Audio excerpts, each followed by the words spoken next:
Welcome to the Federal Society's Practice Group podcast. The following podcast, hosted by the Federal Society's Telecommunications and Electronic Media Practice Group, was recorded on Wednesday, January 30th, 2019, during a live telephone conference call held exclusively for Federal Society members. Welcome to the Federal Society's telephone conference call. This afternoon's topic is entitled Antitrust Enforcement and Telecom Consolidation, What Does the Future Hold? My name is Michael Wallen, and I am the Assistant Director of Practice Groups at the Federal Society. As always, please note that all expressions of opinion are those of the expert on today's call. Today, we are fortunate to have with us as moderator Alex Okuliar, who is a partner at Oric. After our speakers give their remarks, we will then go to audience Q&A. Thank you for sharing with us today. Alex, the floor is yours. Thanks very much. This is Alex Okuliar. I'm delighted to be participating in this call today. The recent elimination of network neutrality rules by the FCC and re-emphasis on a lighter touch approach to the telecom sector came with a certain promise that there would be antitrust enforcement by the DOJ and the FCC, as well as consumer protection enforcement by the Federal Trade Commission, and that these would serve as a backstop to mitigate risk of potentially harmful conduct and to promote continued efficiency gains in the sector. Our topic today is going to focus on whether the recent wave of telecom M&A raises any questions about the nature and extent of antitrust enforcement needed to assure dynamism in this sector without undercutting innovation. Our panelists will discuss lessons learned from the recent enforcement activity and future of competition enforcement. We'll also discuss recent state and federal efforts to re-network neutrality laws and the potential implications for telecommunications sector. We are honored to have two distinguished speakers today, former Congressman Chip Pickering and Dr. George Ford.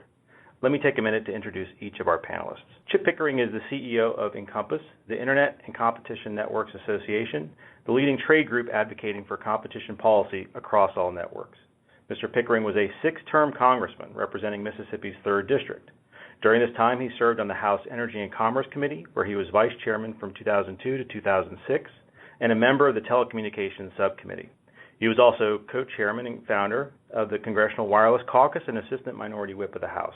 Previously, Chip worked for Senator Trent Lott and served as a staff member of the Senate Commerce Committee, where he helped shape the Telecommunications Act of '96. Because of his role in drafting the '96 Act, he became well known as a congressional leader on telecommunications issues.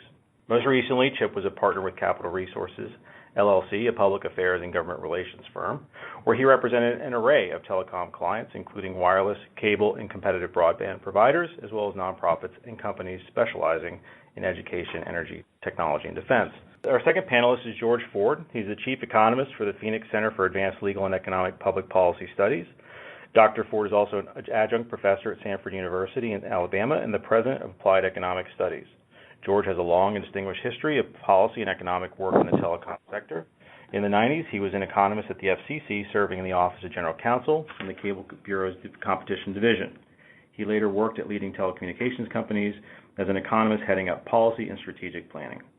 George is a frequent author and speaker on competition and telecom policy issues, having recently authored or co-authored articles on regulation and investment in the U.S., regulation and joint bargaining, as well as an analysis of the relationship between broadband speed and economic growth. We will begin with a few minutes of introductory remarks from each of Chip and George, and then discuss some of the leading issues being debated today about the role of antitrust in the telecom sector. Chip, would you like to begin? Yes. Well, one, it's good to be with you. I describe myself as a competition conservative. And how do we have both antitrust standards and competition policy at the FCC and FTC in a way that it promotes free market competition? It actually reduces the role of government because the markets are functioning. If we look back at our history, the industry I represent, the competitive industry, was really born out of the Ronald Reagan Department of Justice antitrust action against AT&T, in which we ended monopoly policy that started in 1934. And by 1984, the antitrust decision brought about competition in the long-distance industry.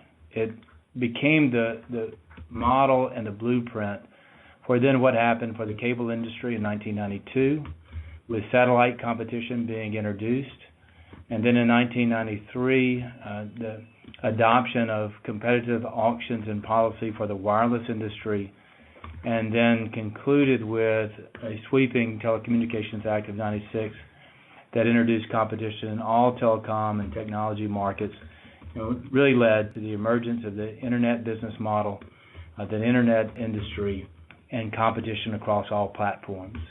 It reduced the very heavy-handed, heavy touch of price regulation, cost models across all 50 states, and swept into the modern era, the information age, the computer age, and the digital age, because of the combination of congressional competition policy, where the FCC then implemented and executed, and the antitrust action of the Reagan administration in the 1980s. It really did change the world, change the markets, and have given us what we enjoy today in a way that I think is consistent with competitive and conservative principles of free market competition. So I welcome the conversation today, and with George as a good friend, to be able to debate as we go forward what is the future of competition, of antitrust standards, and what is the right balance between competition policy and antitrust standards. Thanks so much, Chip. George, do you have some introductory remarks? Yeah, sure. Thanks for the invitation. It's a real honor to be here. This is an interesting time in terms of the dynamics of the telecommunications market, the dynamics of telecommunications regulation, and the dynamics of antitrust. The current environment is nothing like it was 20 years ago or 25 years ago when I got into business, or even really 10 years ago. When I first started at the FCC, there was monopoly pretty much everywhere, and now it's pretty much nowhere. 98% of homes had a wireline phone, and hardly anybody had a wireless phone. And now there are more mobile connections than people, and less than half the phones have a wireline connection. I've got 2 kids, and I've noticed that they never watch television, at least not traditional television, and that's got to have an impact on things going forward. Today, the broadband companies are trying to figure out how to transform themselves in this new environment. Consumers are more interested in devices and apps and games and other content rather than the connectivity itself. Connectivity is available in all sorts of modalities, and a modern phone can move between them in a way that's hardly recognizable to the user. I suspect fixed-line broadband will likely go the way of the wireline phone. Mobile broadband's the future, and I think the companies know that, which makes them somewhat reluctant at least, to invest too heavily in fixed-line networks. That's a wise business decision. They're not just being cheap, as some people claim. There's going to be a lot more vertical integration in this business. Competition in the distribution networks has led to an increase in price for the content, and that encourages distributors to vertically integrate to get those costs down. The networks also need a steady stream of content to support their distribution network investments, and they will vertically integrate to create their own. And this is an economic incentive that's well understood, and we discussed extensively at the FCC when I was there. Content is no longer restricted to the movie production companies and broadcast networks. There are many sources for really high-quality video content. Amazon, Netflix, all those guys are making their own stuff, so that market has become increasingly competitive with a large number of substitute sources for content.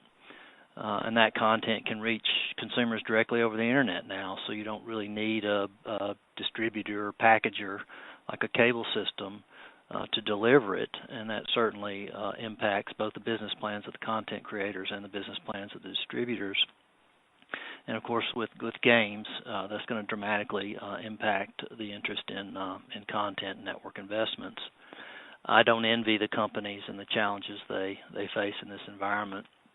When we look at the competitiveness of the market and we look at the effects of mergers, we kind of have to abandon the way we've been thinking about these markets and update our thinking to a rapidly changing environment. And I know that's been said repeatedly over the years. I can remember writing my dissertation in the early 90s and the discussion about how dynamic the market was at the time, even though it was a monopoly pretty much everywhere. But I think it's really true today that this market is undergoing a dramatic transformation in many ways. The economics is still good, and it still drives the industry, despite what people would rather drive the industry. It is the underlying economics that makes the difference. But the economics is pointing to new paths, and it's not clear exactly what those paths are. We've looked at Verizon and AT&T, and we see very different strategies going forward. We also see now the near complete politicization of telecommunications regulation. It used to be a boring topic hardly anybody was interested in. Companies and other competitors and incumbents work very hard to get the public interested in it to try to get policy moved, and now it's completely politicized as best I can tell. I like to think of it as U.S. regulation is going third world, where the politics drives the decisions without much regard for either law or the economics.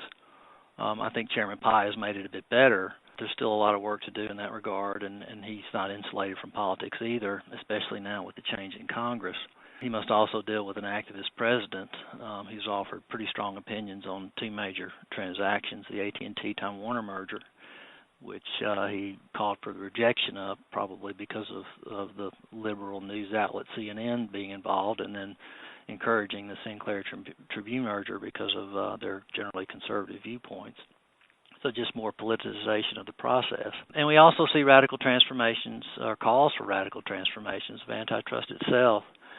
Antitrust is supposed to be about competition, but now there's a movement that wants to solve all sorts of social ills through antitrust.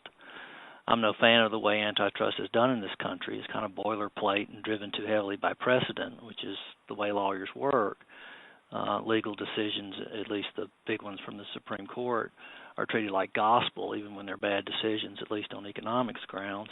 But that's just the way the process works. I mean, you have generalist judges making decisions, and the lawyers hook onto those decisions and build a case based on them, which makes change very, very slow. But that's just the way the law works, and maybe that's a good thing, and maybe not. I think, though, that the calls for banning the consumer welfare standard are ridiculous and ill-informed. Consumer welfare is basically the sum total of the well-being of humans, and I can't imagine a better standard for analyzing the acts of firms. The courts get it wrong. They often get it wrong. It's not the fault of the standard, but of the legal process itself. And in many cases, the plaintiffs just present a bad case, and bad law comes out of bad presentations. But I have no doubt that antitrust law will change. It's constantly updating to reflect new economic thinking, and then legal decisions are based on that new thinking, and that becomes a part of the process. But normally this happens at a glacial pace. But I think that may change because the market is changing so rapidly that the courts are going to have to face some fairly new scenarios. I had the honor of speaking at a conference in Hawaii last week, and I visited the Volcano National Park, and I was thinking about the eruption last year of Kilauea. And normally we have the Earth's surface, it's sort of a billion-year project of creation, but we saw a pretty big change in a few short months because of this eruption. And I think we're sort of in this eruption state, possibly in antitrust, as it tries to adjust to the new economy.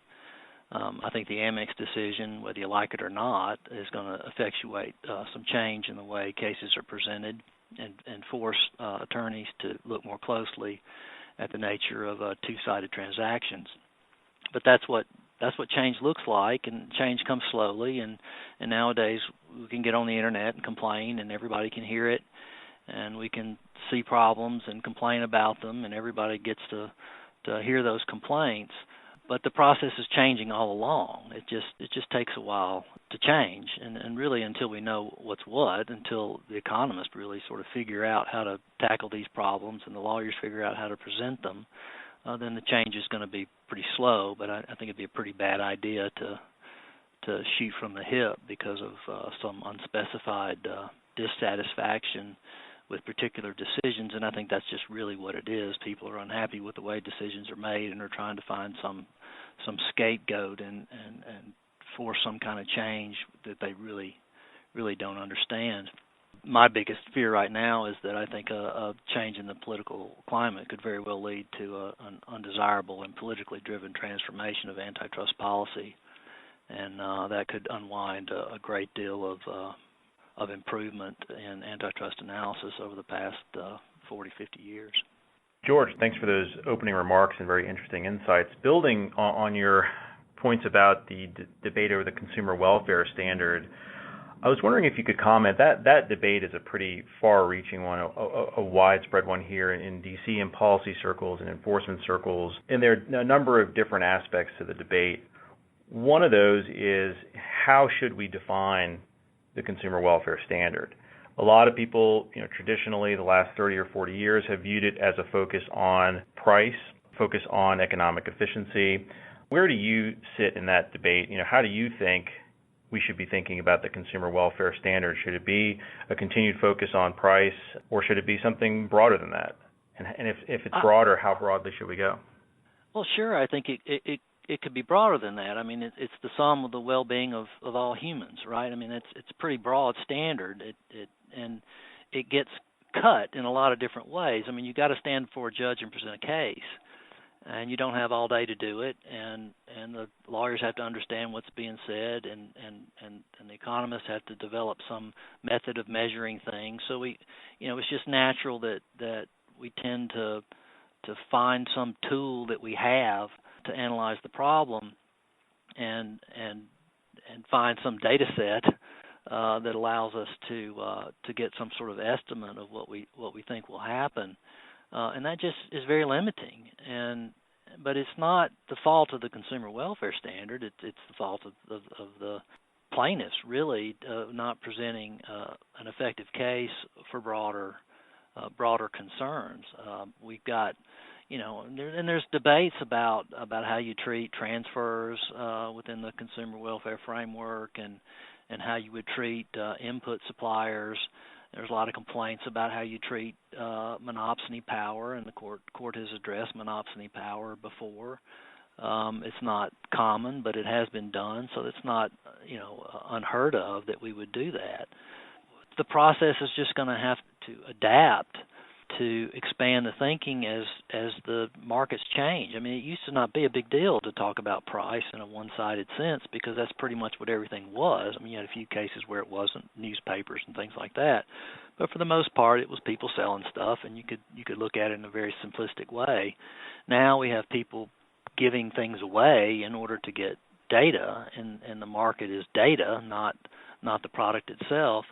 And the economists and the lawyers have to turn to focus on those sorts of issues and how that impacts welfare. It's tricky. It's not going to be easy, but it's doable and certainly acceptable. The standard has been used in all sorts of ways. It's just not used commonly in all sorts of ways. So it's just a matter of advancing the technique and advancing the arguments that the plaintiffs make. Chip, let me get you involved here. I'd like to get a sense from you of your views on what George is saying with respect to the consumer welfare standard, whether we should have, for example, a much broader conception of it, and actually how we would effectuate that. How would we actually shift the analysis from the current consumer welfare standard into a new mode of analysis? Would that be by a gradual process through the case law and advocacy, or would it be through legislation and the like? This is an area where George and I agree on the consumer welfare standard. It has evolved or emerged is a better way to describe antitrust law over the last 40 to 50 years. And it really has served the economy extremely well. And as the digital age came about and we began to have increased competition from all parts of the tech and the telecom sectors, the consumer welfare standard is, I believe, the right standard. It gives a sense of predictability and certainty for investments and innovation in the marketplace.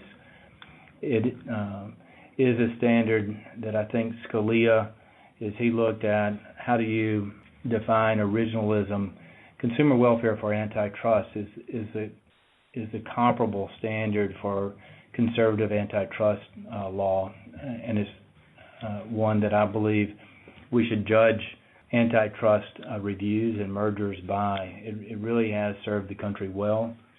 We now have a language and a analysis economically, legally, and on competition policy that we can judge whether something is improving the individual's life on a consumer basis, but also from the investors, the startups, the small businesses, to the large companies that are operating in this space, both on the content side and on the internet side and on the network side. We look at the consumer welfare standard as something that has endured the test of time, and it has been a successful standard and should continue to be what we use going forward in an innovative economy. Now, to the degree that you combine consumer welfare standard with competition policy, if you look at the broader discussion that we're having today, there are four elements of competition policy. That is the structure of an industry, how many are competing in that market. If you look specifically at the wireless industry, there are four. If you look at broadband internet access service or the internet service providers, in many markets there are only just 1 to 2, and you can see the difference in the two markets between consumer satisfaction, price, greater availability of services, more innovation in the wireless industry, less so in the cable and the telco or the ISP market. And so you can see in structure the different outcomes that you have. The other three elements of competition policy, or if you were to look at a table, so structure, then one, access to networks, things like interconnection policy, wholesale access to networks, the ability for competitors to access the network, use the network for their business or to meet or to serve the end user. Then access to content. If you look at the satellite industries, when they first emerged as a competitor to cable, access to content was critical. And the streaming revolution that we're having right now in the internet business model, the access to content on an equal basis that has been part of the open internet and net neutrality discussions and debates for over the last 20 years. That access to content is the third leg of a competition table. And then fourth, access to devices, whether it is your smartphone or the interoperability of your device to connect your laptop, your iPad to the network. So the device interoperability and ability to connect and operate on a network is the fourth part of competition policy. All of those working together can serve the consumer welfare standard. The more predictable and certain the three legs of competition policy are, the less likely you are to have a more disruptive intervention in the market. And so I kind of come down more on the competition policy emphasis and priority of if you get competition policy, open internet, access to networks and devices right, then you don't have to have the disruptive intervention into the marketplace through antitrust. And so you have less of a major intervention and disruption from government action if you get the competition policy right on the front end. And as we go forward, the great demand that is being created by internet companies and content companies that drives new investment in new networks, the 5G networks of the future and the Internet of Things networks of the future are being driven by these new applications, new content. And what we're seeing in our member companies, that instead of the large incumbents building new fiber networks, which the wireless networks will ride on top of in 5G, it is the competitive industry and a very diverse group of companies that are often regional in nature, local in nature, and smaller and entrepreneurial, that you'll have 1,000 companies building in 1,000 places versus one or two big companies building the infrastructure of the future. And that can be a good thing if you get the right competition policy to incent them to be able to build the networks that the content will ride over in the future. Thank you, Chip. So, George, any reactions to Chip's call, the sort of three-pronged analysis with respect to competition policy and as a practical matter, whether, how that would change competition policy in the U.S. and your thoughts on that? Well, I think that Chip is sort of outlining the basic analysis, economic analysis of the way market structure is looked at. It's pretty standard. I mean, you can't complain about what he's laid out. I think that one area where we may disagree or may not, is that the number of firms in a market is determined by the economics of providing the service.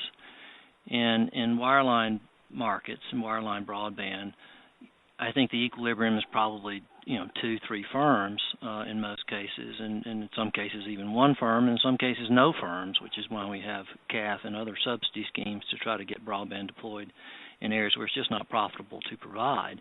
That's just the way it works, and there's really nothing you can do about that. It's just very expensive to deploy network, and the demand is particularly for households is very distributed, so it's just very hard to be in that business. Very few firms are willing to make those kind of investments, and instead of criticizing them for doing it, we should thank them for doing it. I think wireless is much different. You can have more providers in the wireless space than you can the wireline space because the cost structure and demand structure is different. You can also have large number of providers and backbones because the traffic comes to you in a very dense package, and the cost of deploying that network relative to the size of the market is much lower than it is for distribution networks. I think the biggest error that's made in analyzing telecommunications markets is the idea that the number of firms can be whatever somebody wants it to be. If I want 10 firms providing fiber optics to the house, the FCC just needs to declare that. And it's just not the case. It's just unprofitable to do that. It would require an enormous amount of subsidy dollars to cover the losses in such an equilibrium, or not an equilibrium, rather. We have to think of the market in terms of what it's capable of being. And any analysis of mergers should say, first, is how many firms are feasible in this market? How many firms can profitably provide service? And that should be the target, not some number that's unrealistic. You can't have 5 wireline broadband providers hardly anywhere. So it's just not sensible. I think now we're having the debate of whether or not 4 firms in wireless is feasible. I think Sprint's finances suggest that it may not be feasible to have 4 competitors in the wireless space.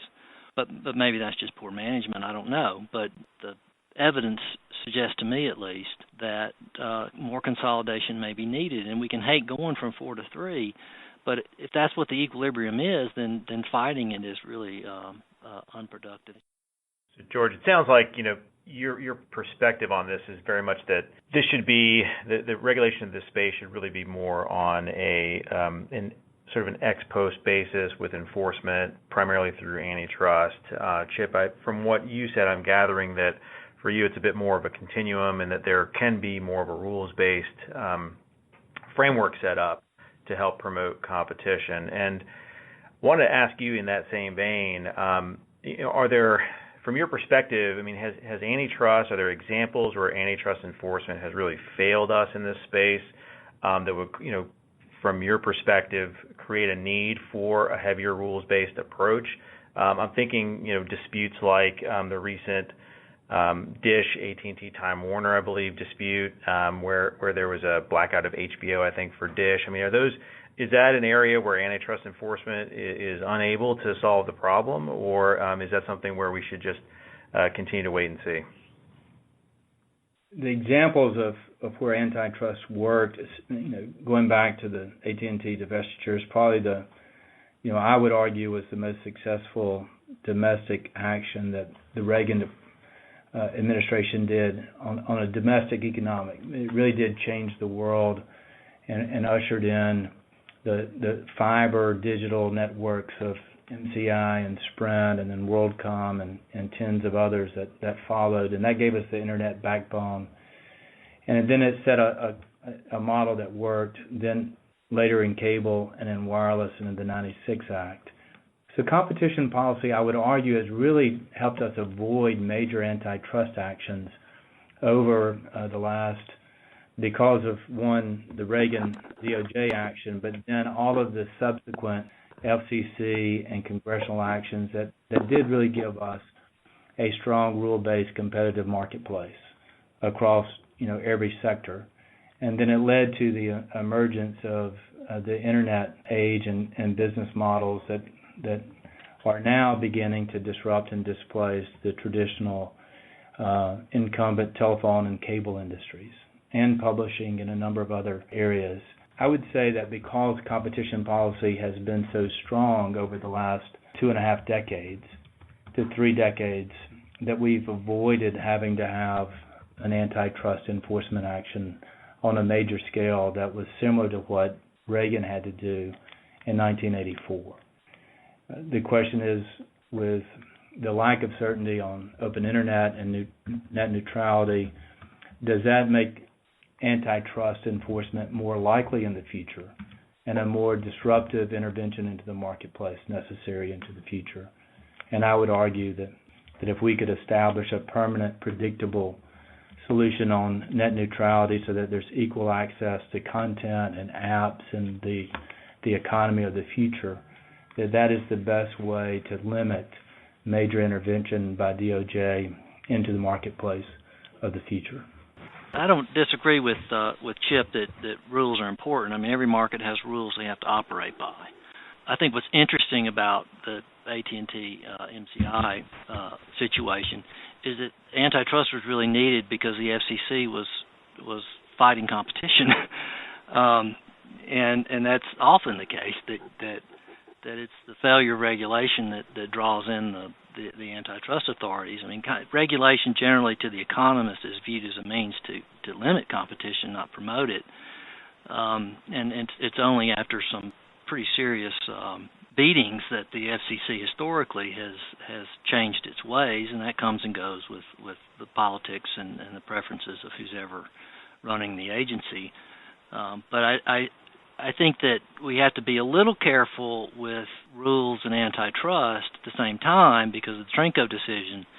And if the FCC has certain sorts of rules, and those rules may lead to what people view as anti-competitive conduct, that the antitrust authorities may say, well, that's not my problem. That's an FCC rule, and I can't really fix it. So there is this trade-off or substitution that we have to think about between heavy rules and antitrust action. I do think in this present environment we have to be real careful with rules, at least very strong ones. I think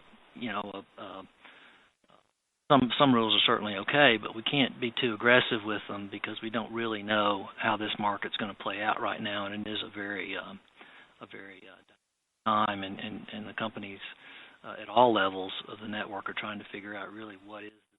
There's been a lot of calls for net neutrality legislation at the federal level, and then there, of course, been state activity in that in California.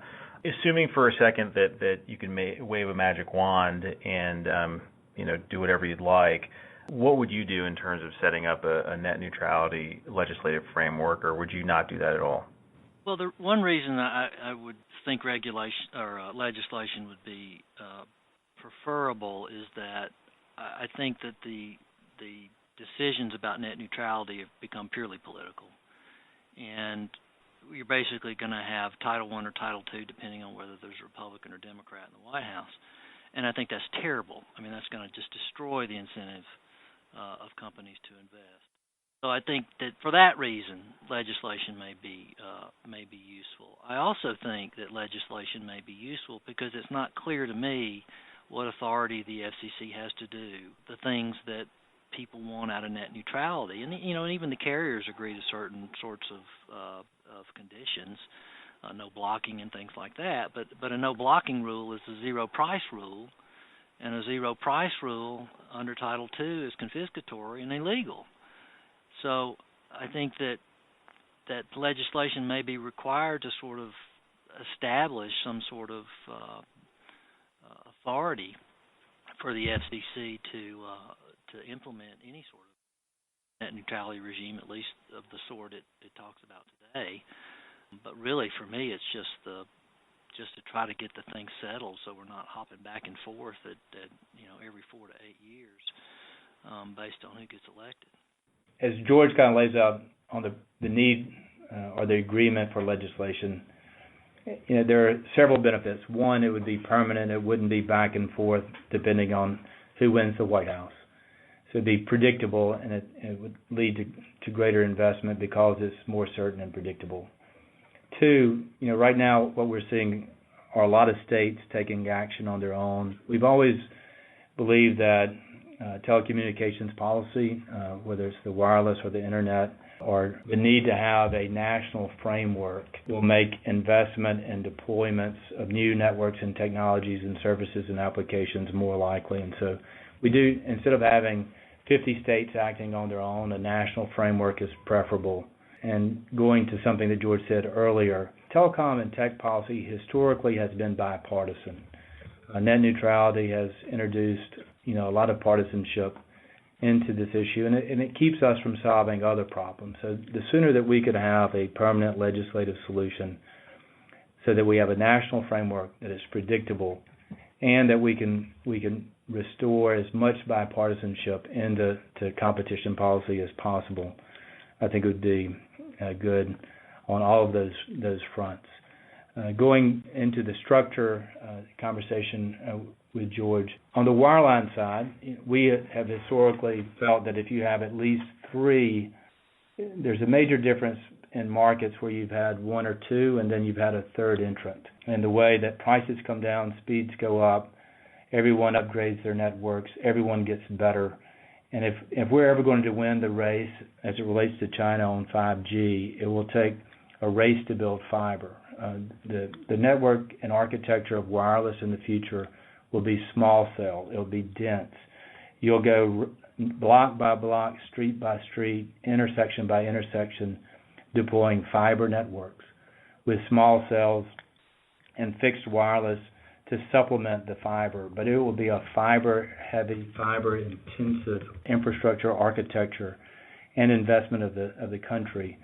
And competition, what we've learned in wireless over 4 generations of technologies, you first start with local and regional firms building out the wireless networks, and then they become national. I think on 5G, we'll see that same type of heavy, intensive entry by non-traditional players into 5G, into building fiber and small cell and wireless. And it really will be from the competitive, not the incumbent industry, where the new networks will be built. And so what the FCC is doing on the deployment agenda, what Congress is doing to streamline and speed deployment of new networks, and whatever can be done to sustain competitive entry of building new networks really does serve the national interest in the marketplace and a free market very well, because you do get into a different competitive market when you have more than 2 providers on the wireline side. And then you really change the wireless market as well. I agree with Chip. We need a national framework. We need a national framework for network neutrality if we're going to have one. And we need a national framework for privacy if we're going to have one. Can't have these companies trying to match up, 50 different, their business plans to 50 different laws. I mean, it's just not really feasible, and it will certainly discourage them from deploying. I also think that 5G could be a significant shift in the way the market looks. If it's feasible to deploy in small ways, I think that more companies may choose to be in the fiber business to serve towers and antennas. So I think that is a possibility that we could have what might be viewed as a more competitive landscape there, although I wonder whether or not the consumer will see it as much as that would be more in a wholesale role. But I'd probably be more handsome if I were 3 inches taller. But you just can't. If the equilibrium is 2, you can't have 3. And I think that's always lurking behind the scene, is that the economics is going to determine how many competitors there are, not the wishes of regulators and politicians. Is there any empirical evidence out there, either in the U.S. or abroad, that suggests a strong correlation between competition policy related to net neutrality and investment in the telecom sector, whether it's infrastructure investment or other areas? Yes. I mean, if you look at the government data on the topic and use standard methods for assessing the impact, the 2015 decision, which was really a 2010 decision, was horrible for investment. I mean, it shrunk investment significantly. and I think that's the expectation that it would. I don't think that net neutrality itself, I mean, the concept is necessarily detrimental to investment, and we didn't really see any investment effects from say, the principles that Chairman Powell outlined. But Title II was a different beast, and it was, and there was a lot going on that was associated with it.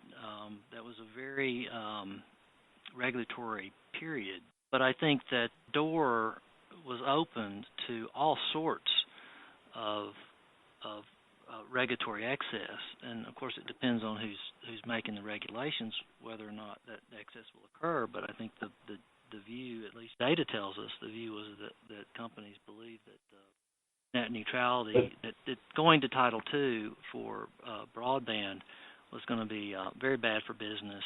Firms withdrew from investment.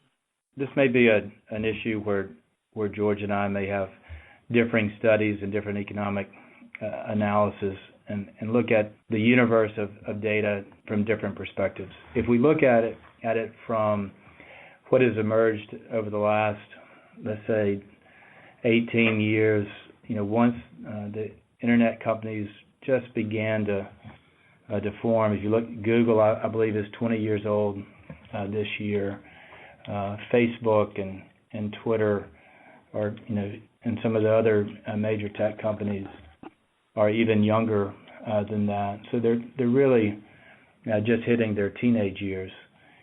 But if you look at their investment and valuations, and if you look at all of the new investment in the streaming industry and the content industry, I really believe that investment and if you look at apps and the development of apps over the last 10 years after the smartphone came out, we went from 10 apps to 10 million apps.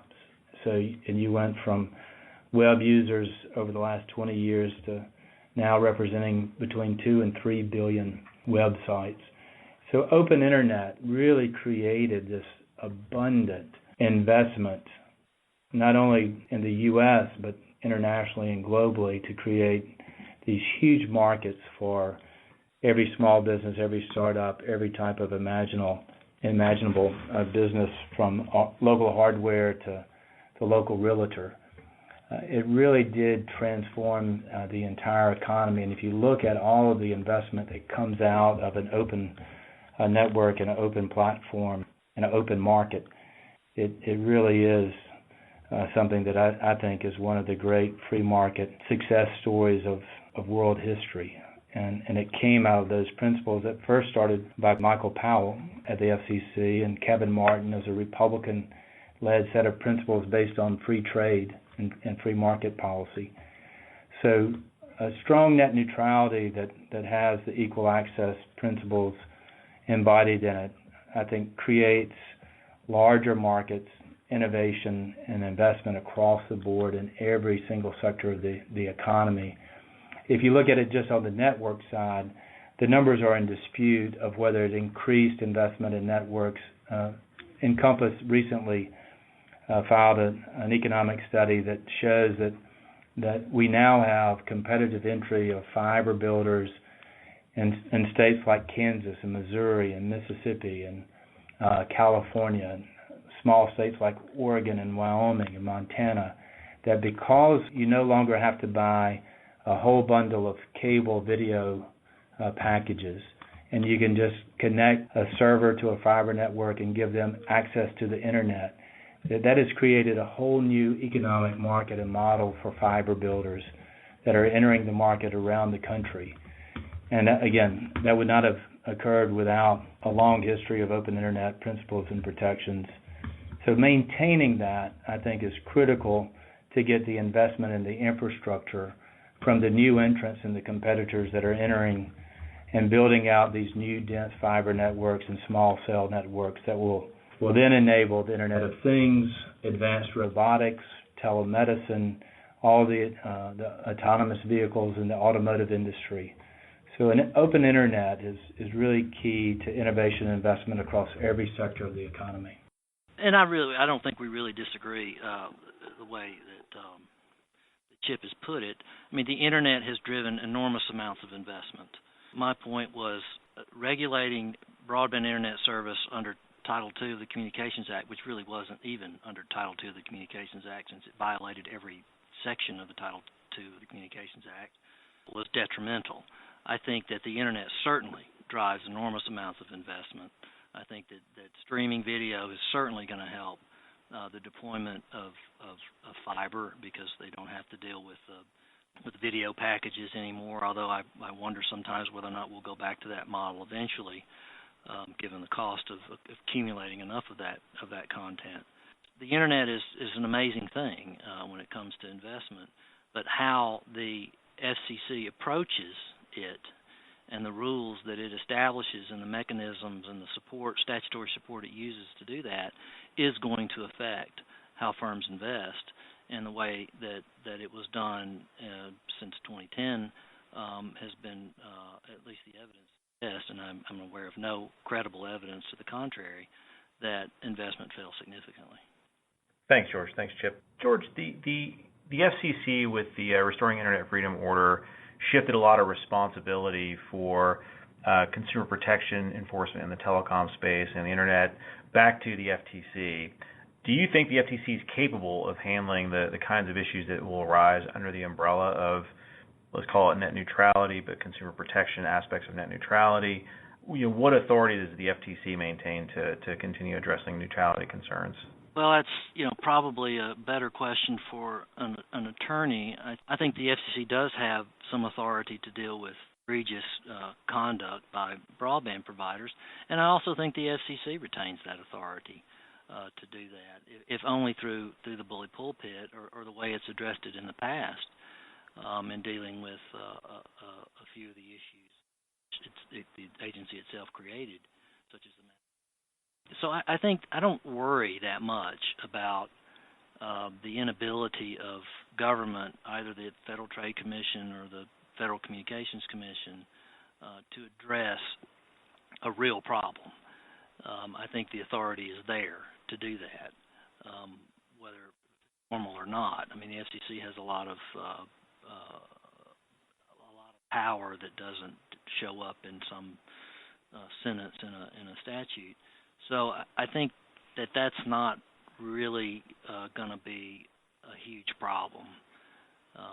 I don't expect there will be things that are really anti-competitive, truly anti-competitive happen, and I think that should be the standard for net neutrality really, is an anti-competitive act. A lot of the things that we're talking about in net neutrality are not anti-competitive behaviors.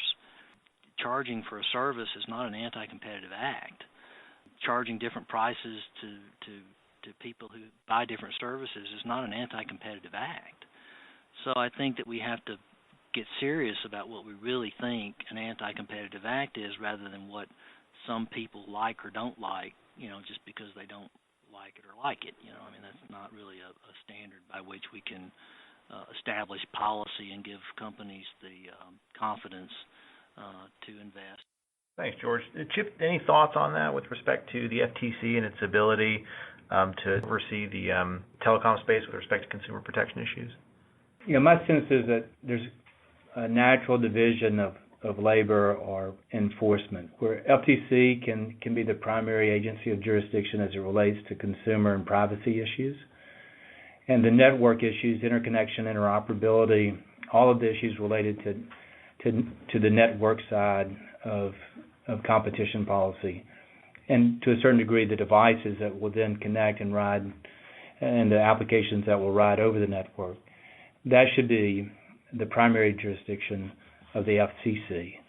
They both have competition authority and promoting competitive standards as it relates to welfare, the consumer welfare and the public interest. And so competition is shared. Networks should go to the jurisdiction should go to the FCC, and consumer and privacy can be well handled at the FTC. And I should probably put a footnote in here that the DOJ Antitrust Division, of course, has oversight authority with respect to a lot of the antitrust issues for common carriers and has a long history of enforcement in that space. So they would share jurisdiction here. The FTC, of course, I worked at the FTC for a while, and they have again, a long history of enforcement within the consumer protection and privacy side for activities of telecom and internet companies. So it seems that there is agreement across the two of you, and I think at least within Washington, there's a sense that the agencies are definitely up to the task to fill any void, to the extent one exists, that the FCC may have created following the Restoring Internet Freedom Order. I think we only have a couple of minutes left, so I'll thank both of our panelists. I think, George, Chip, this was a really great discussion, and just want to see if either of you have any closing remarks or thoughts.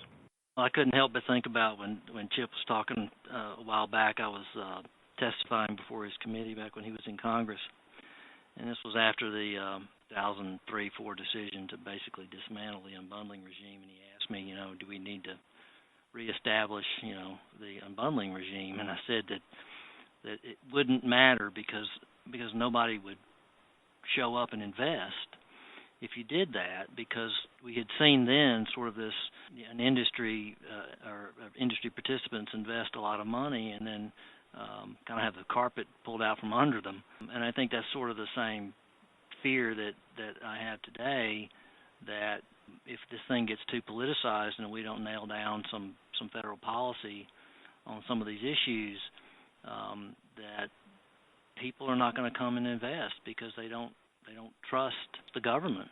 Very serious problem, and I think that's something that needs to get resolved.